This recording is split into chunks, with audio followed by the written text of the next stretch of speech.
Sometimes, the people we ignore are the ones who once stood tallest among us. The sun beamed down on Riverstone Park, its golden rays casting long shadows over joggers, strollers, and lunchtime crowds. Children chased soccer balls near the fountain, while businessmen in pressed suits scrolled through phones on park benches. But one figure stood out, a man slouched on a rusted bench near the walking trail. His hair was gray and tangled, tucked beneath a faded army green cap. His shirt, buttoned unevenly, bore small tears along the sleeves. Beside him sat a worn duffel bag with patches from decades past, one stitched with J. Jackson. He didn't beg, didn't speak. He simply watched, eyes scanning the park with a quiet intensity, like a man reading memories etched into the trees. That was the day they showed up. Three teenagers, all in matching hoodies that read Prime Content Crew, sauntered up with cameras strapped to their chests. One held a Starbucks cup. The other was already recording. To them, he was a target for clicks, nothing more. Yo, yo, yo, shouted Eli, the ringleader. We out here with another Giving Back to the Homeless challenge. Let's see how grateful today's guest is.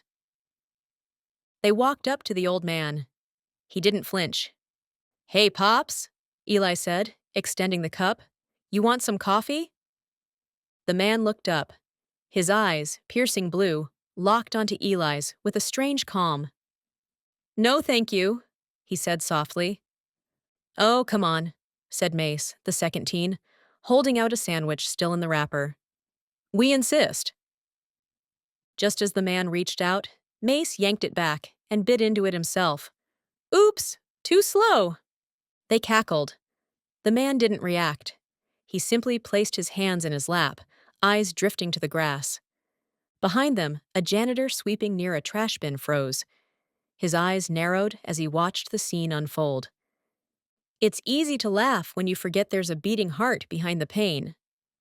Zoe, the third teen, aimed her phone camera closer to the man's face. What's your name, old dude? Why you out here?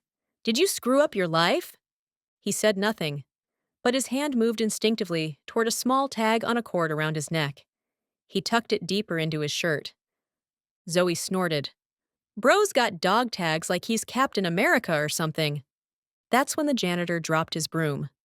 Hey, he called out, storming toward them. Leave him alone. The kids turned. We're filming, old man. Chill. The janitor's voice was firm, unwavering. He's done more for this country than any of you ever will. Eli scoffed. How would you know? You his lawyer? The janitor stepped closer, eyes locked on the seated man. I know that look. Same look my commander had the day we lost our unit in Cambodia. That 1,000-yard stare? It doesn't come from nothing. The teens backed off, rolling their eyes. Fine, fine. Whatever, Grandpa. They walked away, still laughing, high-fiving each other as they checked their footage.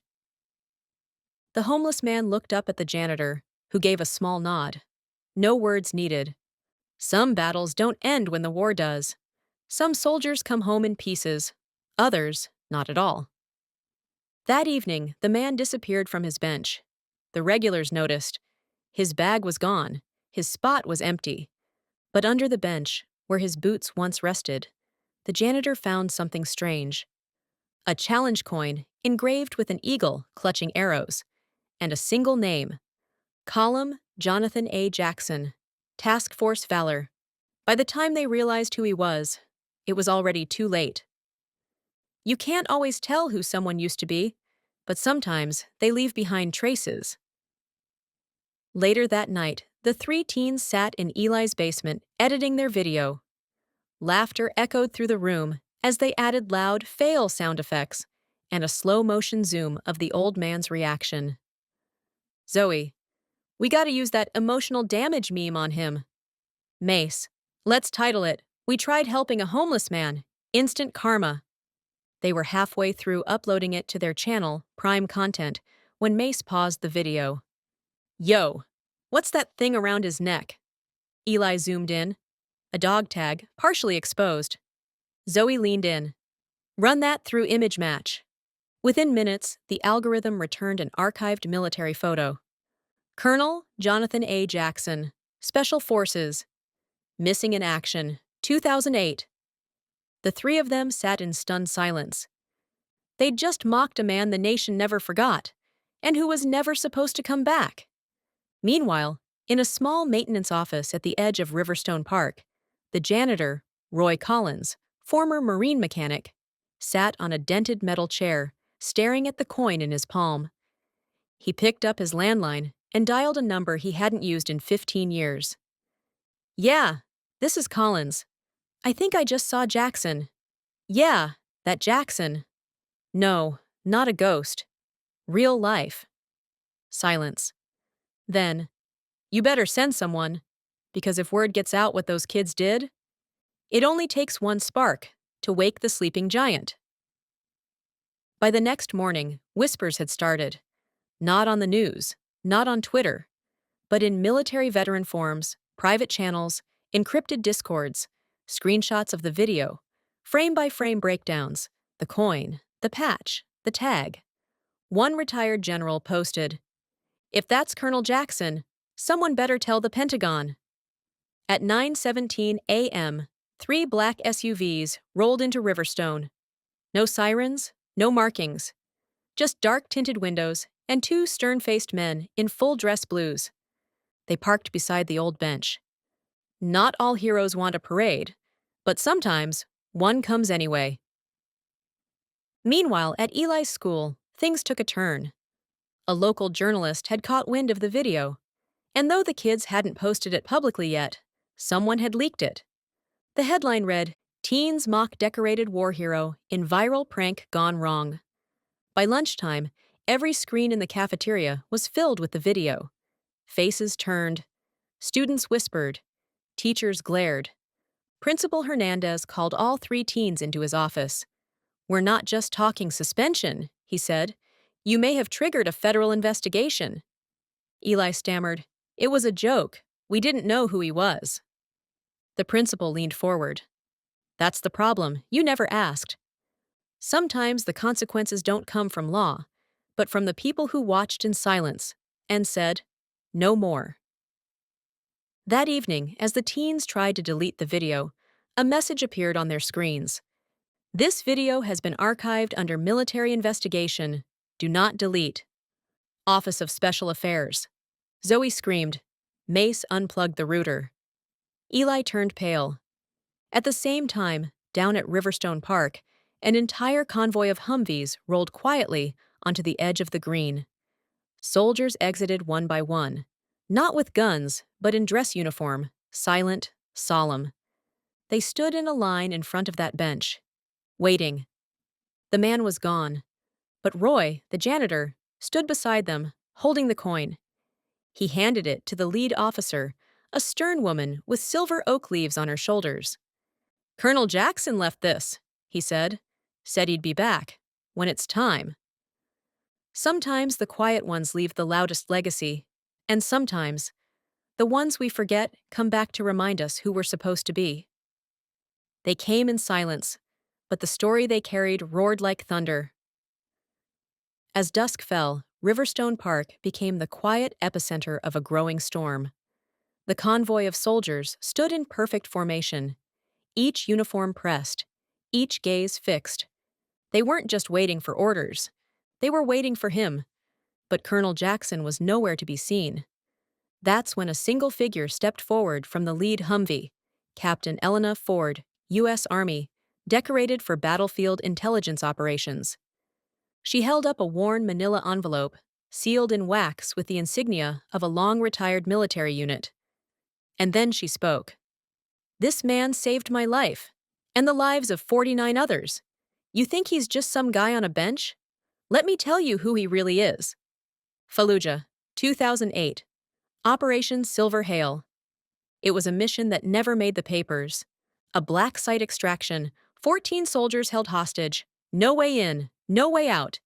And then came Jackson, not with a platoon, not with drones, but with a single dirt bike, a detonator, and 4 minutes of courage. He raced through enemy fire with nothing but a smoke grenade and a prayer. Got the prisoners out, carried 2 wounded soldiers on his back through 600 yards of desert. He never asked for recognition, just asked we remember the names of the fallen. That's the kind of man he is. Back in the crowd, bystanders and onlookers had gathered. Some recording, others holding small flags. A few saluting silently. An older man stepped forward. Lieutenant Harold Klein, retired. Tears in his eyes. He pulled me from a burning Humvee in '03. I was 22. My son's alive today because he taught me what courage looks like. And then, a small voice. A child, no older than 10. She tugged on Captain Ford's sleeve. My dad said Colonel Jackson saved his whole unit. Can I give this to him? In her hand, a crayon drawing, a stick figure soldier with wings, and 3 words. Thank you, hero. While the internet mocked a stranger, the world was remembering a warrior. Elsewhere, the teenagers sat frozen. Zoe couldn't stop crying. Mace had gone silent. Eli opened his laptop. He stared at the draft video, hovered over Upload, then over Delete. And instead, he opened his Notes app, titled it, We Owe You an Apology. Dear Colonel Jackson, we didn't know who you were. We didn't even ask. We thought we were making a funny video. Instead, we embarrassed ourselves and tried to humiliate a man who carried more honor than any of us deserve. We're sorry, not because people got mad, but because we finally understand who you are. At that moment, a ping came through. A new video had gone live. But it wasn't from the teens. It was uploaded from an unverified military channel, titled simply, The Man on the Bench, A Soldier's Silent Watch. The video showed footage never before seen. Jackson's missions, his medals, his injuries, his return. The final scene? Him sitting on that park bench, looking at the sunrise, and smiling. He didn't need a viral video to be a legend. He already was. The question now was, would the world listen before it was too late? The world had watched the man. Now it was time to listen to him. As the crowd dispersed, whispers swirled through Riverstone Park like dust in the dying light. Colonel Jackson, still seated on the old bench, finally stood. Quietly, deliberately. Captain Ford approached him with the soft deference of a soldier before a mentor. Sir, they should know everything. He didn't speak. He simply tapped the armrest of the bench, twice.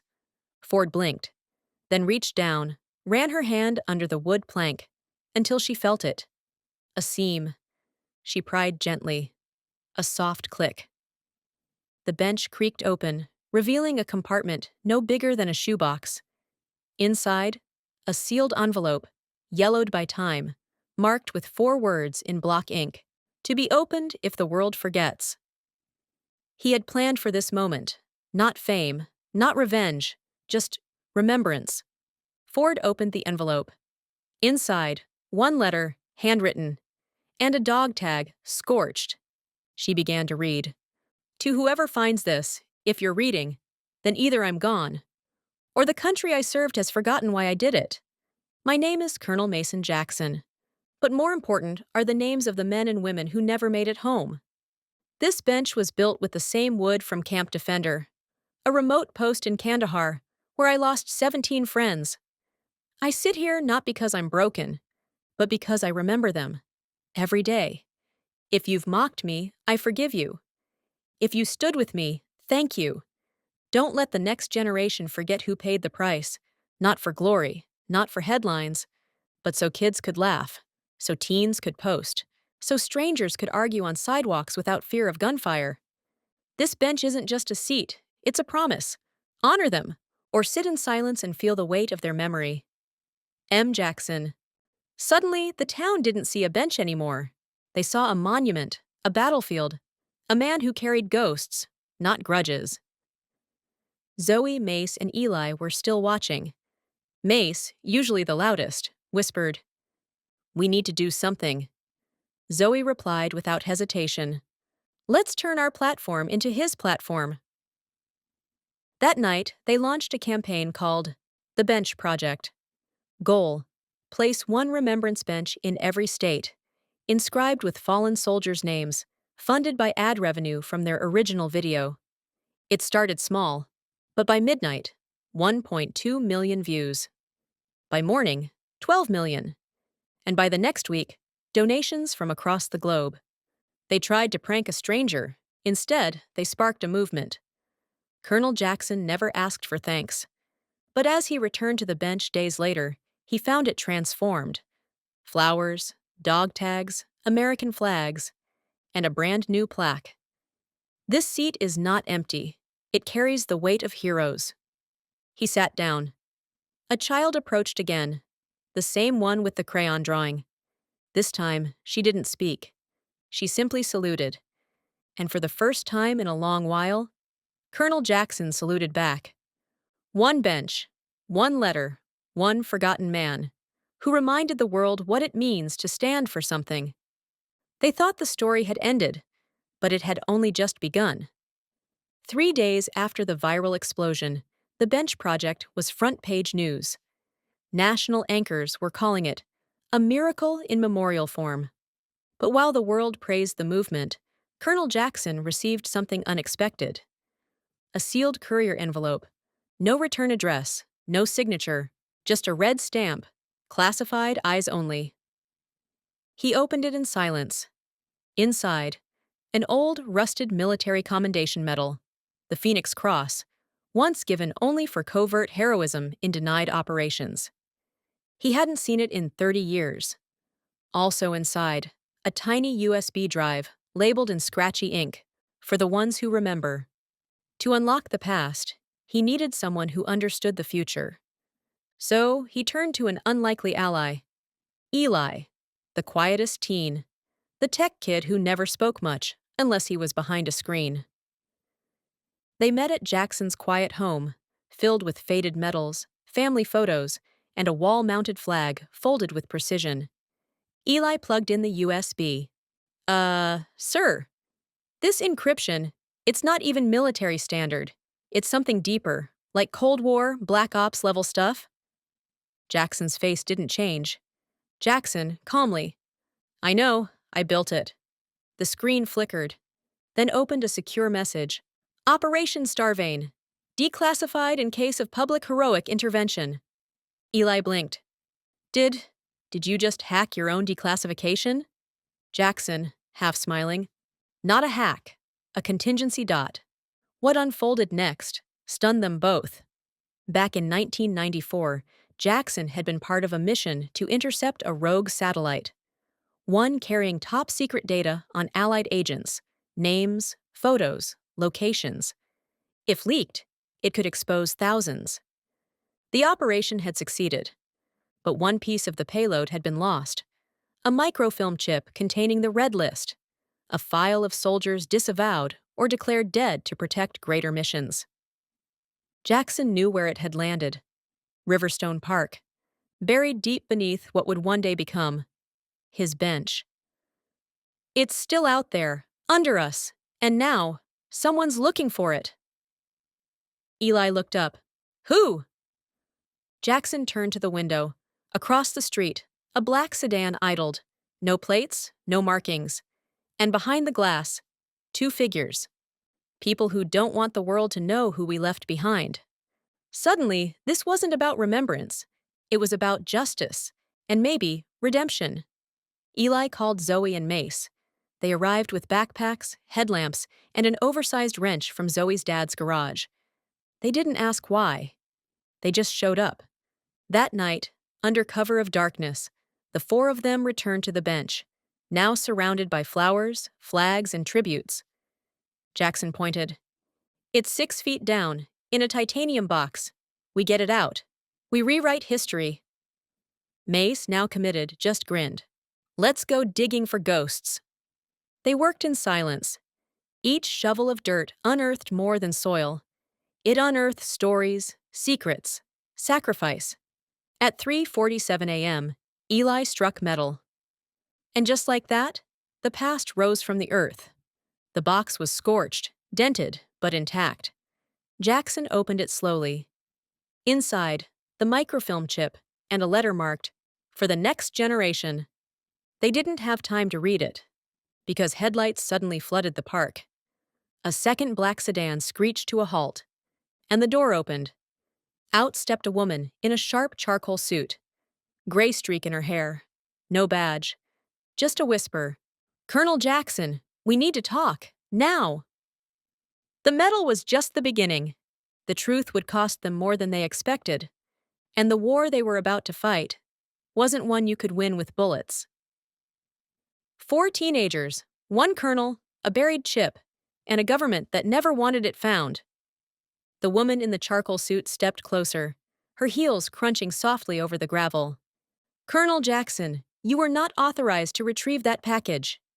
He stood tall, no trace of fear.